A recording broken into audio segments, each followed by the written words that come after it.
Hey guys, and welcome to the Collective VC podcast. Today I'm joined by Stenver Jerkku. He's the founder of Soldera, and they're a startup in the renewable energy space, and they're working specifically on guarantees of origin. So, Stenver, over to you to provide a little bit more context to that introduction. What is Soldera? How did you get there? And yeah, what has the journey been like? Perfect. I think a good place to start is where I started. I'm a serial entrepreneur, and by the way, thank you Ollie so much for inviting me on this show. Super exciting. And yeah, I'm a serial entrepreneur. I've done a lot of companies before. Throughout my multiple ventures, I've raised more than 25 million euros of venture capital. It all started actually when I was a kid. I was fascinated with programming ever since I was like 10. I remember when I wrote scripts for Macs and things like that. I was one of the early employees in Glia, which is a New York-based enterprise SaaS business. I led the technology team over there. And when it grew to be around a Series P company, I left. But yeah, it's now a $1 billion company. So that was my first startup journey from like zero to hero, essentially. And as I stepped out from Glia, I founded eAgronom, where I was CTO and co-founder. And eAgronom is a leading ClimateTech company in Central Eastern Europe. It does soil carbon farming. We started it because we really wanted to do something for the environment and make sure find ways how we can do good for the world. As part of my eAgronom journey, I grew to be from the CTO to be the innovation lead. Every new product line I did over there, we took from zero to revenue with my now co-founder Al, who's working with me in Soldera as well. And at some point, we spun out from eAgronom SolidWorld, which was a carbon credit trading platform focused on how to make sure we can finance more new quality carbon projects. That one went pretty okay in the beginning. We had at our peak close to $3 million running on our platform, but unfortunately it failed and we had to shut it down. Last October, we made a very hard decision. And after that, we got into guarantees of origin. We went through every environmental asset there is. We found the renewable energy credits and guarantees of origin. And yeah, then we started Soldera with Al, and it's been absolutely wild ride ever since then. Happy to tell you all about that. Yeah, awesome. Quick question though, because you said you started it with Al. What's it like starting a company, and more importantly, how important is it to start a company with somebody you really trust, right? Because you worked with him before, so was that a nice thing to have a friend by your side, someone you really get along well with? Oh, it's one of the most important things ever because honestly, you can't be great at everything, right? There's a lot of things that you're good at some things, and you need somebody who can be good at the other things you're not that good at. And with Al, we've been working together for 10 years. We really complement each other. He has also technical background, so he has AI background. In fact, the way we met was that I heard about Al. I invited him to a cafe, went and sit down with him, and I was like, explain to me how neural networks work. So he took out his napkin and started drawing on the napkin the Wow. neural network maps. That was very excited. And then I hired him on the spot to eAgronom, basically. Super cool experience. And it was one of the best decisions we made because we immediately clicked. We started doing these product lines. He's also done venture studios in the past. He's done like big corporate consulting for biggest cinema groups in across Baltics. But ultimately, having somebody like that next to you is incredibly important. And it's important to find somebody who's not like you, who completes you, like yin and yang, and make sure that you have all the bases covered. So Al is definitely that. Nice. And you guys were on a similar journey of understanding these different markets and then coming to the conclusion that you wanted to build in guarantees of origin instead of carbon credits, or did you come through carbon credits and be like, there isn't enough opportunity here. This isn't what we really are passionate about. We'd much rather pivot. Was it a mutual decision? Yeah, well, it's both me and my Al's life work to do something in environment and really stop the climate change. That's what we've been doing together for the last 10 years. And we have tried to find all the different ways how to have maximum impact. And I mean, carbon markets are, I don't want to give the wrong idea. You can definitely do things there, you can affect things. And in SolidWorld's case as well, what we simply found is that we were just too early. That's pretty much it. Market timing was simply off. Something we did, I think, is going to be very important in the future. But the stage we were at, we could have essentially built a sustainable bootstrapping business. But me and Al, we really feel it's the existential threat to climate change, and we want to have a massive impact now. So we've always been looking like, how can we do something big immediately? So when we actually made the hard decision to shut down SolidWorld, and it was a mutual decision, a very, very hard decision, going to imagine waking up and going to a company meeting and having to tell everybody that I'm sorry, but we're gonna have to let everyone know it's giga hard. But at the end of the day, it was a right decision as well. So we analyzed through every environmental asset there was. And for us, there were two most critical components. Maturity of the asset. So it can be commodified, because once it can be commodified, then you can do a lot of technological innovations around it. And second was that the market is big enough. So we can have like a massive impact if we solve this really well. So that's how we got to Soldera. We literally analyzed assets. We found the guarantees of origin. We like the regulatory aspect. We like how it's a big market and it's growing very fast. And then we went to our friends' houses who had like solar panels on their fields, on the roof. We took the wine. We went to them and we were like, hey, let us just register this guarantees of origin thing for you. And we bought their geos. We sold them for them. We saw exactly where the issues in the supply chain lie throughout this process. And we started building. That's it. Just the two of us. And did those friends have any idea what guarantees of origin were when you went to go speak to them, or not? None at all. So what we discovered actually was that the 30% of renewable energy producers are not selling their guarantees of origin. And that's simply money left on the floor. And the reason they're not selling, this is usually the long tail of the market, the SME. And what we discovered is it's because either they don't know about it or there's just too much bureaucracy. So that's what we went out to solve. But now that we let into this tip, maybe it makes sense to even explain what guarantees are. Let's do it. I'm sure there's some listeners who are thinking we've jumped the gun a little bit. So why don't you go ahead and tell them what guarantees of origin are? So guarantees of origin are essentially, let's say you're at your home and you want to choose a package, whether you take regular electricity package or the renewable electricity package, right? You may start thinking like, how do I get these green electrons to my house? Well, the answer is they don't. Because if you take power from the grid, it's same as taking water from the ocean. You have no idea where it came from. It's all mixed together, right? To solve that problem, they built on top of the electricity market a guarantees of origin market. It's government regulated and mandated. It works very simply, like an accounting. Every megawatt hour you sell to the grid, you just get one guarantee of origin. On the other end, every megawatt hour you buy from the grid, you just use one guarantee of origin. Simple, right? And it's used by all these big players, the AI and data centers, for example. They use it for their ESG goals. The first thing to reduce your scope 1, 2, 3 emissions is always use renewable energy, right? It's the easiest thing. But that always, by law, the only way to use renewable energy is through guarantees of origin in Europe. And in the world, they're called renewable energy credits or RECs.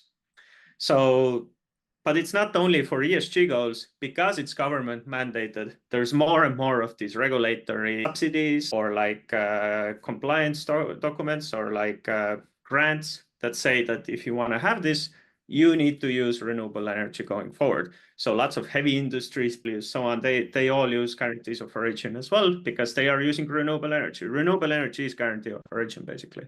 And the same is in Estonia, for example, if you buy a car, you can get the government subsidy only if you use renewable energy going forward. Sure. And I mean, for me at least, it's a very genius regulatory strategy, creating these sort of push and pull dynamics in that you say, oh, you have to use guarantees of origin, you have to prove that you're sourcing renewable energy, but then you're also incentivizing more producers to start their own projects because they get that additional revenue source. So it's kind of like this positive flywheel that is going to drive environmental impact. And I don't know, it's quite simple, right? It's almost magic. Yes, exactly. It's actually very simple, but there's unfortunately with a lot of these things, there's also a lot of bureaucracy and unneeded bureaucracy, something that machines actually could completely automate themselves. It's electricity, right? We have metering data. We know exactly how much is sold to grid. We know exactly how much is bought from the grid. And unfortunately, at this stage, a lot of this across Europe and world is handled by people putting together papers and taking one stack of a paper and putting it in another place. And that to us is insane. One of the craziest things is when we, even in electricity, for example, we spoke with the producer and he was like, said that they have deals with their capacity traders, the same guys who manage the grid and buy and sell electricity. And they need to make sure that the power is, there's a certain power level guaranteed for the consumer. And if the electricity price goes below zero, then usually these producers don't want to sell to the grid anymore because they don't want to pay to sell electricity, right? And then what blew our mind was when he told us that when that happens, my capacity trader sends me an email to shut down the machine. Wow. We were like, wow. So do you think that's a widespread sort of issue in the renewable market? Or I don't know. I can't really imagine what it's like to be a renewable energy producer now. Other than buying land and trying to establish my own project, I wouldn't really know where to begin, and I wouldn't really know what that environment looks like. So how hard is it to be a producer nowadays, and how does Soldera help producers? So in general, the sector definitely can use a lot of additional digitalization. But in case of Soldera specifically, we are using applied AI to transform the entire renewable energy finance. We want to make it sure that the producers' entire back office as easy and automated as absolutely possible, but at the same time that they can get the best deals on the market and they don't have to worry about market access. A lot of producers struggle to get the best deals that are out there. So the way we do it is, well, like I mentioned before, we noticed that 30% of producers are not selling their power, right? So that's SME. We built the solution for them. Now, what we additionally started noticing is that big producers lose up to 60% of their value of their revenue on their guarantee of origin sales, which means on the renewable part. And we were like, that's a big number. The reason they're losing up to 60% is due to the limited market access. And again, because of the bureaucracy, it just takes too much time and effort, and they have a million other things to worry about. The guarantees of origin is roughly around 5% extra revenue. Sometimes it's 10, but mostly it's like 5 or a bit below. And that 5%, it takes a disproportionate amount of time compared to everything else they need to do. So what we built is an AI agent that essentially manages everything from the guarantee of origin, sales, paperwork, reporting, monitoring, invoicing, everything. It's literally you come to our system, you sign up, you set a high-level strategy, and we take care of 95% of your work after that. Everything is taken care in the background. And at the same time, we aggregate all the producers together behind a single counterparty, at the power of every producer, and put them together like this global virtual renewable energy cooperative, if you will. It's something similar that Farmers Business Network actually did in the US. It's like a pool, kind of. It's like a pool, exactly. By being together, by being aggregated, you have volumes. And it's very simple. Bigger volumes get you better deals. So that's what we do through these volumes. We get the best deals to our producers. We have smart trading strategies, and we've seen that we can bring, depending on your previous strategy, we can bring you up to 3 times better results than they would have gotten themselves. So let's talk about market access from the perspective of a producer. So why is it better to sell in larger volumes, and why would producers who are maybe solo producers or smaller scale producers be hesitant to try and access the market without a solution like Soldera? Because maybe they're afraid of volatility, or they don't even know how the process works. What are the sort of underlying dynamics there?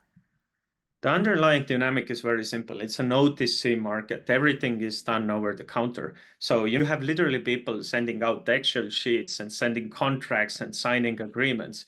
This is all manual labor. There's no central stock exchange where you can just press buy and sell. It's literally people negotiating deals, doing paperwork, and then transferring the capital. And that disregards anything in the, like in Germany, for example, every month you need to report your metering data in order for you to gain guarantees of origin. In Poland, you need to send physical papers to the TSO. TSO is the transmission system operator, that guy that controls the grid. So to gain your guarantees of origin. So there's a lot of friction involved at every stage of the process. And at the end of the day, there's no visible market price because it's people negotiating. So as a producer, if you have small volumes, you have limited network, and it's not like priority after all, it's sort of like 10 priority. You go shopping around for better buyers is very expensive. So usually you just ask your local representatives. They're not motivated to give you the best price because dealing with you takes time. And if you're a small player, that time really eats into the margins. So by aggregating everybody together, suddenly all this wasted human effort goes away because now you have big clips. You can easily, we've just last month moved 70 gigawatt hours. Every month we've been doubling or tripling. And suddenly you get access to deals that if your production is like, let's say, 5 gigawatt hours a year or even less or more, you would never dream of. So it's really about getting these volumes. And that's when you can start seeing really top level of the market deals come to you as well. And I've seen that a lot of the deals in the guarantee of origin space occur by sort of national auctions. Do you engage with those auction houses yourself, or do you do the deals completely externally? Do you just reach out to individual needs of customers? We are always looking for the best places to sell. Epic Spot is interesting. We have looked into it. That said, I will mention that in our last tender, we had more participants than the French government's auction. So we're actually pretty good with our network, and we've been able to consistently get slightly better results than you would see on the markets otherwise, thanks to the aggregated volumes and our significant network that we built. When I was looking into the guarantee of origin market, there's a lot of talk about volatility, etc. But isn't that a little bit disingenuous? Because if everything's being done by these sort of auctions, it's not really opportunistic for good price discovery, right? It's very hard and kind of relatively illiquid. So there's a big human element of how things are priced. So when people are saying, almost in a fear-mongering kind of sense, that these renewable assets, similarly to carbon credits as well, have a lot of volatility, is it kind of just because the market's so fragmented? And is that where Soldera steps in to kind of fix that problem? Actually, the volatility comes because of the volatility of the renewable energy. So to give you an idea, last year, the price during the summer was around 8 euros per megawatt hour. Now it's below 1 euro per megawatt hour. But 3 years ago, it was 10 cents megawatt hour. So it's been going 100x and now 10x from 3 years ago, or 10% from a year ago. So it's been really super volatile. And the reason is simple. It's because of the rain. If there's lots of rain in Norway, Europe is flooded with renewable energy. If there's dry season, then suddenly it's only wind and solar and a lot less hydro. And that pushes up the prices as well because there's less renewable energy on the grid. And there's lots of corporate sustainability reporting standards coming out next year, which create a lot of transparency requirements. And that we're going to see a lot of increase for renewable energy demand after that, because a lot of these corporates then need to disclose that, hey, we're not actually using renewable energy, even if they, at this point, I've seen some that are want to move that way, but haven't yet taken essentially the step. So just quickly back to the example of Norway. What does the energy mix, specifically the renewable energy mix, for example, of Europe, look like to the point where Norway's weather patterns can have such an outsized effect on renewable energy markets overall? Norway has been for years the biggest renewable energy provider in Europe, right? So it's thanks to their massive hydro reserves over there. But that's been changing, especially now that the solar and wind has been making so strong increase in their market share, and that's expected to continue as well. So the Norway dominance is decreasing when it comes to hydro, but they offer more than 50% basically comes from Norway.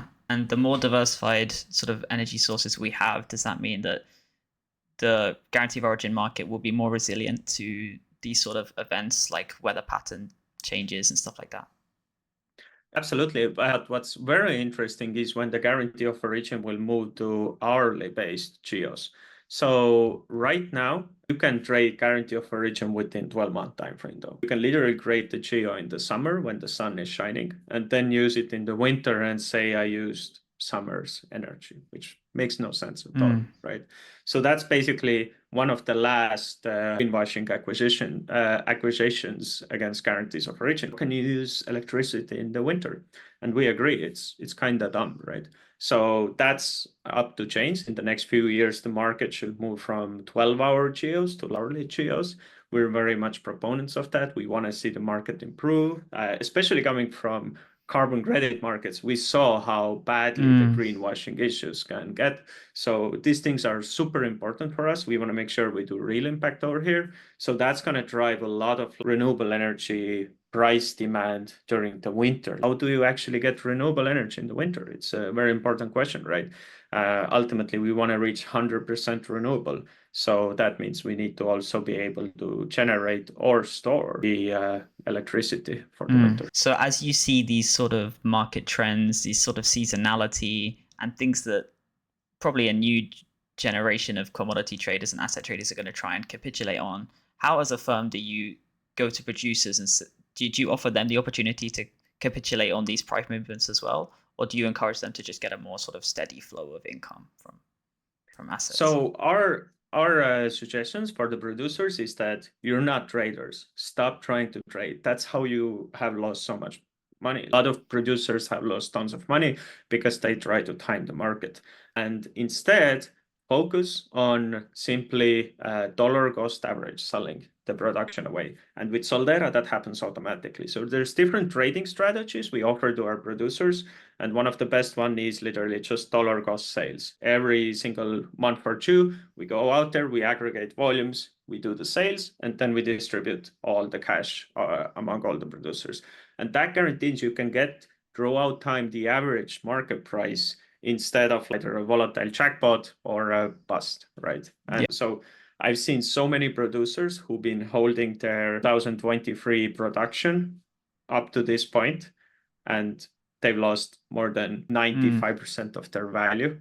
And we've been like, well, why don't you just join us and you don't have to worry about that. You could have earned this entire time by just being in Soldera. So, and we usually producers come to us. So our acquisition strategy for producers is that they come to us. We do send out emails, but we have like referral campaigns, and every producer that joins Soldera understands that the more producers join, the bigger volumes we have. The bigger volumes we have, the more negotiating power we have, and the better deals we can get. So it's really been an organic and chiral way to build up our community. So that's a good question, actually. What's the sort of network of producers like? Do they refer you to each other? What's your distribution, and how do you actually get in touch with them? Yeah. Like I said, it's referral, and we do send out lines to new producers as well. But ultimately, a lot of has been referrals, and it's almost all of it is self-onboarded, unless we talk about like really big guys. So we are in talks with really big guys who do require a bit more handholding, and they usually have special requests oftentimes. So with really big guys, we work with them to make sure that our solution solves all their needs. But when we're live in a country, we're right now live in Estonia, Latvia, Lithuania. We're now going to Poland, Germany, Netherlands, Sweden next. Then it's all self-onboarded. Sure. Back to the issue of dollar cost averaging.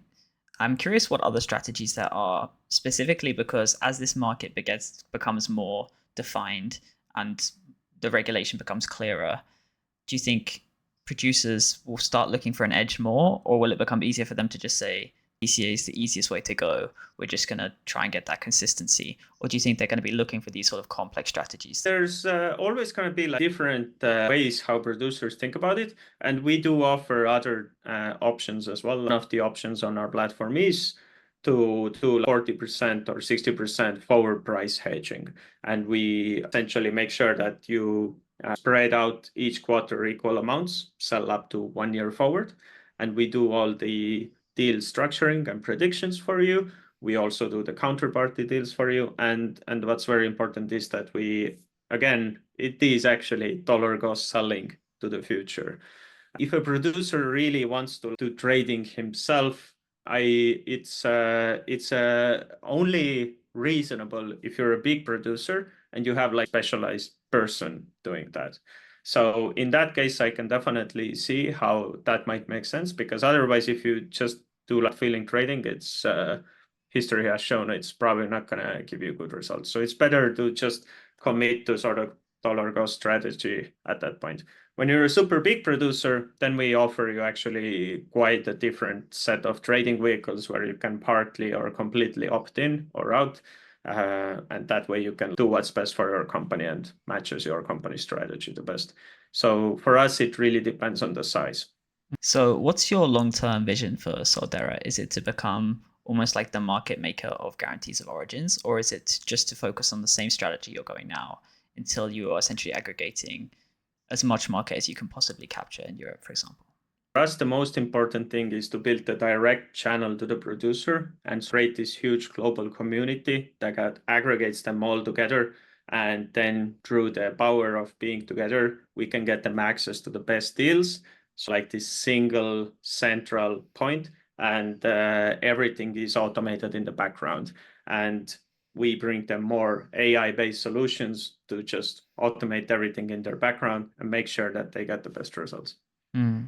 And are you excited for the way the regulatory environment is going? I know the answer to that question already, but I'm going to ask it anyway.